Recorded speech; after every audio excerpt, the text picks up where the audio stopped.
कमाल की बात है कि हम हिंदुस्तान अपने आप को विश्व गुरु महागुरु बोलते हैं, हमारे अंदर इतनी हिम्मत नहीं है कि हम एक समिट में जाके इतना भी कह सके कि पाकिस्तान को नेम कर सके, ये पाकिस्तान ने किया। राजनाथ सिंह में इतनी हिम्मत नहीं पैदा हुई कि पाकिस्तान का नाम ले सके, और फिर वो चाहते हैं कि एससीओ समिट उसको नेम करे। और दूसरा, राजनाथ सिंह पहले बोले थे लाइन में और पाकिस्तान के ख्वाजा आसिफ बाद में बोले। इन एक्चुअलिटी यहाँ सिस्टम क्या। हेलो जी, वेलकम। मैं हूं तस्कीर और इस वीडियो में मैं रिएक्शन करूंगा Indian anchors react to global shift in diplomacy, India Pakistan narrative in world. मतलब दुनिया में इंडिया पाकिस्तान के नज़रियों को, इंडिया और पाकिस्तान का नज़रिया क्या है, किस नज़र से दुनिया देख रही है। इंडिया वर्सेस पाकिस्तान के बाद की बात स्टार्ट करते हैं। Let's go. अल्फाबेटिकली जो सारा का सारा सिस्टम होता है वो अलग किस्म का होता है, तो उसमें किसी को कोई आपत्ति नहीं होती। अब कोई पीछे आ गया, किसी कंट्री का नाम पीछे आया तो कोई क्या कर सकता है। बेलारूस बी में आएगा तो पहले आ जाएगा उसमें, तो इस ढंग से ये सारे सिस्टम चलते हैं उसमें। तो अल्फाबेटिकली उनको लिया जाता है। अब उसमें पहले ख्वाजा आसिफ बाद में बोले, वो इंडिया के बारे में कुछ बोले तो राजनाथ उसको फिर खड़े होकर जवाब देना चाहते थे वहां पे स्पीच देके, तो उसको चाइना ने मना कर दिया। दोबारा स्पीच नहीं अलाउड है भैया, परंपरा नहीं है। एक ही बार जो स्पीच में बोला था आपने बोल लिया, धंधा खत्म हो गया। तो इनकी बात सुनने की वहां भी इंसर्ट हो गई इनकी, और फिर ये पाकिस्तान का नाम नहीं ले पाए, फिर कहते तुम उसको कंडेम करो। ये क्या चक्कर है। हम इतने बड़े कंट्रियों के नेम भी नहीं कर सकते कंट्री को, क्या सर आपका टोटली इंटरनेशनल सर्कल्स में आपका रॉ का फेलियर है, आपका इंटेलिजेंस का फेलियर है, आपका प्लानिंग डिप्लोमेटिक फेलियर है। आप देखिए, आपने पहलगाम के अंदर अभी तक आपके खुद के ही स्टेटमेंट आप खुद ही कॉन्ट्राडिक्ट कर रहे हो। पहले आपने 4 लोगों को फोटो दिए, फिर आपने बोला कि उन लोगों को हम ढूंढ रहे हैं, वो मिल भी गए हैं, और फिर सडनली आप बोलते हो जो 4 जो फोटो थे वो नहीं थे, दूसरे लोग थे। Why are you contradicting? आपके पास अगर इंफॉर्मेशन कंप्लीट नहीं है तो आप मत दो। उसके सामने बलूचिस्तान की जो ये चाइना ने पाकिस्तान ने बात करी, तो उनके पास कुलभूषण यादव करके कैरेक्टर उनको ने पकड़ के रखा है, और ये उसी को पोर्ट्रेट कर रहे हैं कि भाई ये वहां आया था बलूचिस्तान में, ये रॉ का एजेंट है, ये कर रहा था, वो हमारे जेल में। आपके पास इतने सारे एजेंट्स इंडिया में पकड़े जाते हैं, आप उनको प्रोजेक्ट क्यों नहीं करते हो? व्हाई डोंट यू एक्सपेक्ट कि वो लोग क्या इंफॉर्मेशन आपको दे रहे थे? तो आप डर किस बात से हो? जब आप पाकिस्तान का नाम लेने से डर रहे हो, तो आप उसके एजेंट से इंफॉर्मेशन जो एक्सट्रैक्ट करते हो वो आप क्यों नहीं पब्लिक को बताते हो? तो ऑब्वियस है, आपका कोई कंट्री भरोसा क्यों करेगा? हम लोग तो करते हैं क्योंकि गोदी मीडिया है और हमको करना है, हमारी देशभक्ति नहीं तो चैलेंज हो जाएगी। Why should China believe? आप डॉक्यूमेंट्री प्रूफ दे दीजिएगा उसको, क्योंकि आपने खुद ही ने बोला था, राजनाथ सिंह जब खुद नए नए डिफेंस मिनिस्टर बने थे, जब पर्रिकर साहब एक्सपायर हो गए, तो उन्होंने आज तक में ही श्वेता सिंह के इंटरव्यू में उन्होंने कमिटमेंट दिया था कि भाई हम लोगों ने बिल्कुल एक रडार लगा लिए जम्मू में और आसाम में, और वो नाइट विजन कैमराज हैं, थर्मल इमेजिंग कैमराज हैं, और हमारे कंट्रोल रूम में अगर वहां से जानवर भी पास होगा तो पता चल जाएगा, हम लोगों ने 0 टॉलरेंस कर लिया। वो सब कहाँ गए कैमराज आपके? तो आप क्या बोल रहे हो? आपके पास कौन सी सिस्टम है? इससे इंटरनेशनली भी हमारी जो ये हो रही है हालत खराब, वो इसी की वजह से, because what we are saying is not on the ground, और which is not on the ground हम लोग बोल रहे हैं। तो आई थिंक ये हम लोगों को सिस्टम दे, ये आपकी डिप्लोमेटिक फेलियर है। आपको कोई ना कोई उसमें तो आपको एविडेंस दे देना था कि भाई ये लोग आए थे, कैसे आए हैं, हम किसी भी बात का जवाब नहीं दे पा रहे हैं। आपके किलर ड्रोन्स कहाँ गए? आपके किलर ड्रोन्स वो 200 किलोमीटर तो उड़ के नहीं चले गए थे, आप उतने एरिया में उसको सर्च करते, और उसी के बाद यूट्यूब पे वीडियो भी दिखा रहे थे 2 दिन के बाद कि हम लोगों ने उसके हमने किलर ड्रोन जो बनाए हैं उसमें हम लोग सर्च करके जंगल में भी उनको मार देते हैं।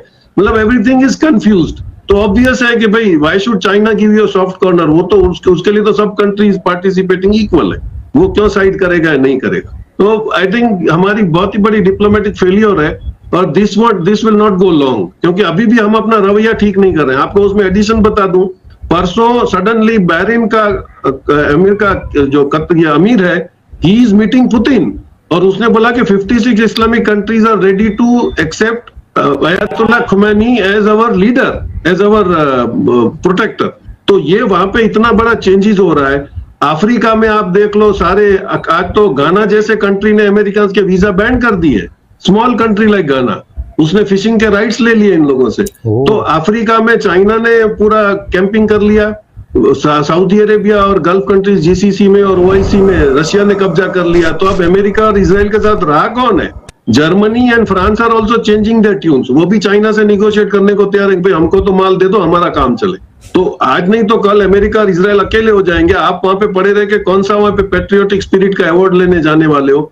तो this is a diplomatic failure, total diplomatic failure. जी बिल्कुल बिल्कुल बिल्कुल। मतलब शर्म आई मुझे भी वो पैराग्राफ पढ़ के राजनाथ सिंह का कि one country spreading the fair. What is the one country? Nonsense, absolutely nonsense. मैं बोलता हूँ कभी इतनी हिम्मत नहीं है कि तुम नाम लिख सको ना, तो दुनिया में फिर अपना डंका बजाना छोड़ दो, तुम्हें कोई नहीं पूछता आज की डेट में। आपने घना का नाम लिया तो जी मोदी जी घना चल पड़े। मैंने कभी नहीं देखा कि 5 देशों की यात्रा पे यार एक साथ में जा रहे हैं। इनकी बाहर जाने की इच्छा शांत नहीं हुई सर। इंडिया को पूछता नहीं बाहर जाके, हालात ऐसे हो चुके हैं। Nobody cares for us sir. Nepal जैसा कंट्री भी हमको इंडिया पाकिस्तान वॉर में सपोर्ट नहीं किया सर, वो भी हमारे साथ ही खड़ा रहा, एक बार सिंपैथी नहीं व्यक्त की उसने। अभी घना जाएंगे, ब्राजील का समिट हो गया, चलो ठीक है, तो रियो समिट है, वो जाना ही है। Ghana, Brazil, Argentina, Trinidad, Namibia, sir इनको बोलते हैं थोड़ा। बोलीविया बच गया है, मैक्सिको बच गया, उसके अंदर सूरीनाम बच गया है, वेस्ट इंडीज के कुछ और एरिया बच गए हैं, वहां भी हुआ थे लगे हाथों, उसको क्यों छोड़ दिया? 5 कंट्री की 10 कर लेते। सोच रहे सर प्रधानमंत्री का पद चला जाए, उससे पहले जितना घूम सकता हूँ घूम लूं, पब्लिक को जितना चूना लगा सकता हूं उतना लगा लूं सर। 5 कंट्री का दौरा सर, कभी सुना इंडिया का प्राइम मिनिस्टर कभी गया आज तक? गिरीश भाई सर 6 और 7 जुलाई को रियो डी जेनेरो में जो ब्रिक्स की मीटिंग है, उसमें ऐसा मैसेज मिला है कि मोदी जी को डिनर पे इनवाइट करने से जीपिंग इज नॉट गोइंग। ये कुछ रूमर्स यहाँ पे चल रहे हैं। अब वो नहीं जा रहा है, कंफर्म है। हाँ, तो व्हाट है now, what was the purpose? आप 10 दिन पहले वहां क्यों जा रहे हो? What was the purpose? और गाना में जा रहे हैं तो क्या आपने उन्होंने फ्रांस ट्रॉलर्स का लाइसेंस रातों रात कैंसिल करके उनको बोल दिया no fishing areas in my water, now get out? तो ये क्या फिर किसी की दलाली करने वहां पे गए कि फ्रांस को तो कम से कम थोड़ी मच्छियां पकड़ने दो, क्योंकि फ्रांस की तो पूरी इकोनॉमी, और वहां पे टूना एक फिश आती है which is very costly and very rare, लेकिन वो गाना के ही वाटर्स में है। तो आप देखिए कि हम क्यों जाते हैं। आप साइप्रस क्यों गए, किसी को पता नहीं है। आप टर्की को डराने गए, टर्की तो डरा नहीं, अगर जैसे पब्लिक डोमेन में बोला गया था। और फिर अभी आप ओपनली बोल रहे हो कि हम तो भाई डॉलर में इसमें तो हम मानते नहीं है, ब्रिक्स में और जिस जीसीओ में। तो ये आप क्या कर रहे हो? आप किन किन से दुश्मनियां कर रहे हो?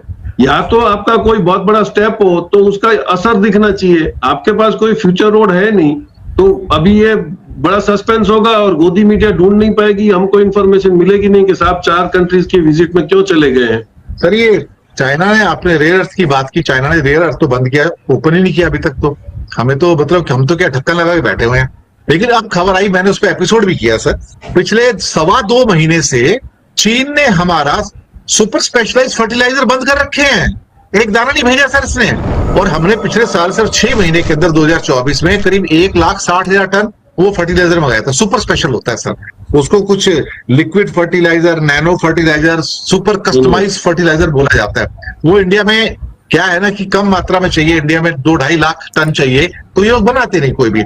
ऐसा नहीं कि टेक्नोलॉजी नहीं मालूम इंडिया को, उनको मालूम बनाने को आता है, लेकिन बनाते नहीं है। अब 2-2.5 महीने से बंद कर रखा है, हमारे पास फर्टिलाइजर नहीं है। अब वो कई क्रॉप्स जो है उसकी वजह से सफर कर रही हैं। कहते हैं लगातार रिक्वेस्ट कर रहे हैं। हमारी तो ऐसी हालत होगी कि हम इतने ज्यादा ओवर डिपेंडेंट हो गए चाइना के ऊपर, हम कुछ बनाना ही नहीं चाहते सर, हम कुछ बनाना ही नहीं चाहते, ये हमारी हालत हो गई है। फर्टिलाइजर जैसी चीज भी हम चाइना से भर भर के इंपोर्ट करते हैं। ये कोई ऐसी चीज जो अपने कंट्री में नहीं बना सकते, मतलब लानत है कई बार तो मैं सोचता हूँ गिरीश भाई। और ये अब तो 2.25 महीने हो गए, एक दाना इंडिया में नहीं आया, और लगातार सरकार को बोल रहे भैया मंगा दो, क्या हो रहा है? लेकिन कुछ नहीं, सब 5 साल से परेशान कर रहा है चाइना उस चक्कर में, लेकिन ये बनाते नहीं इंडिया में। जबकि इंडिया में Deepak fertiliser, Nagarjuna fertiliser, Paradeep fertiliser, बड़ी बड़ी कंपनियां सर इंडिया में, लेकिन ये नहीं बनाते सर, और हमें इंपोर्ट करना पड़ता है। एक छोटा सा कमेंट लेते फिर अगले क्वेश्चन पे चलते हैं। आपने छेड़ दिया सर, आप रेवेन्यू में रहे हो, सबसे बड़ा अगर कोई स्कैम है इंडिया में इंपोर्ट का, दैट इज फर्टिलाइजर। यस 13,000 रुपया पर टन आता है, 2,000 रुपया किसान से लिया जाता है, 11,000 पर टन। वो चैनलाइजर एक ही है जो फर्टिलाइजर कंपनीज को उसका ये आप सब्सिडी दे रहे हो। तो जब कंपनियों को बैठे बैठे 11,000 मिल रहा है बगैर प्रोडक्शन के, तो वो क्यों चाहेंगे प्रोडक्शन बढ़ा के इंपोर्ट का बिल खत्म करें? This is the biggest scam. कोई भी गवर्नमेंट बंद नहीं करेगी फर्टिलाइजर इंपोर्ट, क्योंकि यही हो। अब 13,000 में से अगर 2,000 ही किसान को देना है और 11,000 हमको बैठे बैठे मिल रहा है, गवर्नमेंट दे रही है, उसका आउटकम क्या है नोबडी नोस। नहीं तो इतना नहीं, आज इफ्को, क्रिप्को, नागार्जुना सबके पास कैपेसिटी है प्रोडक्शन की, वो बढ़ा सकते हैं, लेकिन I don't know they are not doing, because ये बहुत इजी अर्निंग जो फैसिलिटी आपने दे रखी है। और उसमें आप अगर ढूंढिएगा तो चैनलाइजर्स जो फर्टिलाइजर के इंपोर्टर्स हैं वो फिक्स ही हैं कितने सालों से, वो मार डालूंगा, दे दो मेरे को तो मार दूंगा। तो अभी तो मार खाया तूने इतना सारा। 39,000 एप्लीकेशन आ गई 2 दिन में, 48 आवर्स में मुआवजे की। क्लेम की। 31,000 लोगों के घर बर्बाद हो गए टूट के, 31,000 घर बर्बाद हो गए, 3,500 मोटा मोटा कारें बिल्कुल बर्बाद हो गई इजराइल की, उसके क्लेम आ गए। 4,500 मशीनरीज फैक्ट्रियों की बर्बाद हो गई, उसके क्लेम आए। सिर्फ ये इजराइल 48 का आवर्स के डेटा है। अंदर 39,000 क्लेम्स आए हैं सर। ये ये इजराइल तो की मैं भी चाह गवर्नमेंट रहा ने था कहा है। यार कि इंश्योरेंस पता तो कंपनी चले क्या हुआ है। बैंकरप्ट हो गई सर। $3 बिलियन का मिनिमम लॉस कह रहे हैं कि मतलब $3 बिलियन मतलब 25,000 करोड़ का मिनिमम लॉस हो चुका है। 25,000 ये करोड़ मतलब प्रॉपर्टी सब मिला के ये इजराइल इनिशियल का नुकसान एस्टीमेट इस है वॉर में। कल का। 25,000 करोड़ का लॉस हो चुका है और ये लॉस और बढ़ सकता है। तो इसको इतनी आग क्यों लगी हुई है नेतन्याहू को दोबारा से अटैक करने की? मेरे को 400 किलो दो, 400 किलो दो, मैं तुमको बनाने नहीं दूंगा। अबे तू किसी का बाप लगता है? कौन लगता है? तू कैसे नहीं बनाने देगा? खुद रब्बे लेके बैठा है, तू कैसे नहीं बनाने देगा? तू होता कौन है? लेकिन वो जंग के बिना जिंदा नहीं रह सकता ना, क्योंकि अदालत ने उसका जो केस आगे कर दिया और वो कहता था इसे एक्सटेंड कर दो, 1 साल आगे करो, अब मैं देश की सेवा कर रहा हूं। तो कहता तू जज ने पता क्या कहा उसको, तो हम क्या कर रहे हैं यहाँ पे बैठ के? तो तुम क्या समझते हो कि देश तुम्हारे बिना चल नहीं सकता क्या? ये कहा है जज ने कि तुम क्या समझते हो देश नहीं चल सकता तुम्हारे बिना, और भी लोग हैं देश चलाने वाले। तो ये चक्कर हुआ, तो ये जेल में चक्की पीसेगा जाके। इसके ऊपर धोखाधड़ी के, करप्शन के चार्जेस है सर। लेकिन ये अटैक करने के चक्कर में अमेरिका के साथ मिलकर फिर से, मतलब डैडी, आजकल वो डैडी बन गए ना, आजकल डैडी टर्म बहुत आ रही है। एक छोटी टिप्पणी प्रोग्राम खत्म करेंगे sir. Daddy sir bill Clinton का अभी एक इंटरव्यू वायरल हो रहा है, उसने बोला कि इसको युद्ध करना ही पड़ेगा, नहीं तो ये सत्ता में रहेगा नहीं। So this is its compulsion for ये बात सच नेतन्याहू है। That he should carry on with the war here और there, otherwise he will not be in the power. और वो आप देखिए तो अब आपका लोकेशन खत्म हो गया। पुतिन ने आपको धमकी दे दी है, क्योंकि बुशर में जो उनका पावर प्लांट 3,000 मेगावाट का बन रहा है, 1,000 का बन गया है। That is just 300 kilometers away from Abu Dhabi and Qatar. तो वहां पे अगर तुम कुछ भी करते हो और उसमें वो डर रहेगा कि रेडिएशन अगर निकल के गया तो nobody is going to support you। लेकिन उसको वो युद्ध का एटमॉस्फेयर बना के ही रखना पड़ेगा, नहीं तो पब्लिक उसको ही खत्म कर। लेकिन वो ये नहीं बता रहा है कि कितने लोग इजराइल छोड़ के चले गए हैं। Most of the people 50% is vacant now. वो फ्लाइट के अंदर के फोटोज आ रहे हैं कि ऐसे मारे मारे भाग रहे हैं, एयरपोर्ट पूरा फुल है, पीपल आर रनिंग आउट। क्योंकि उन्होंने कभी इतना बड़ा नुकसान देखा ही नहीं। उनको ऐसे लगा हमको तो कोई गोली भी नहीं मार सकता है। उसकी जगह पे आपके पूरा टेल अवीव को ही उसने खत्म कर दिया, आपका पोर्ट खत्म कर दिया, आपका हाइफा खत्म कर दिया। So now they are looking at it. और अभी आप देखिए तो ईरान वी आर सॉरी, ये वो ऐसे सारे वीडियोज वो क्रॉप हो किया पता नहीं कैसे, लेकिन आ रहे हैं। पब्लिक ओपिनियन इजराइल के खिलाफ 95% हो गया, हमने यूएन में भी देखा है। Now if he is continuing it is suicidal. पूरा डिस्कशन इसी बात पर था, चाहे वो मुझे सुनना था, जानना था कि भाई इजराइल में क्या नुकसान हुआ है। ईरान का डंका बज रहा है भाई पूरी दुनिया में, ईरान ने जो आंखें दिखाकर अटैक किया है, तो उसके ऊपर चर्चा थी। और दूसरी हमारे इंटरनेशनल लेवल पर इंडियन सिस्टम की, इंडियन चीज़ों की, डिफेंस की, ये सारी चीज़ें कहाँ पर स्टैंड करती है, किस लेवल पर हैं, उस चीज़ का डिस्कशन हो रहा है।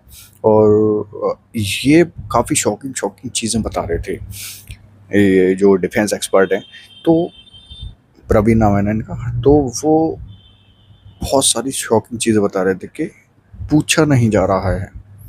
मतलब आप कितनी भी कंट्री में जाओ, किसी भी कंट्री में घूमो या फिर किसी भी कंट्री को विज़िट करो, वहाँ पर चाहे छोटी हो या बड़ी हो, लेकिन बहुत सारी चीज़ें ऐसी हैं कि बिजनेस तक रोकने की आके दिखा रही हैं हमें बहुत सारी कंट्री। हालांकि चाइना से हमारी इकोनॉमी, हमारी पब्लिक जो है उसमें तो हम बिल्कुल टक्कर पे हैं, चाइना में बहुत पब्लिक है, लेकिन चाइना ऐसे आके दिखा रहा है सिर्फ फर्टिलाइज़र के लिए भी, इतनी सी चीज़ के लिए भी हम जो बनाना नहीं चाह रहे हैं। मतलब इतना बड़ा बिजनेस, स्कैम भी कहा जा रहा है इसको। तो बहुत सारी चीज़ें आ रही हैं, सीरियस बातें हैं, ये बहुत सीरियस बातें हैं, क्योंकि इससे लॉन्ग टर्म में नुकसान ही नुकसान हमें दिखाई दे रहा है, कोई फ़ायदा नहीं दिखाई दे रहा। तो आप लोग इस सारे डिस्कशन के ऊपर, इन सारी चीज़ों के ऊपर जो इंटरनेशनली एक इमेज निकल कर आ रही है, उस पर क्या कहना चाहोगे आप कमेंट सेक्शन में बताओ। क्योंकि वॉर के बाद कहीं ना कहीं इमेज या तो अप होती है या डाउन होती है इंटरनेशनल लेवल पर, तो वो सारे मुद्दे निकल कर आते हैं। आप लोग क्या कहना चाहोगे इस पर? एंड करते हैं वीडियो को, टेक केयर।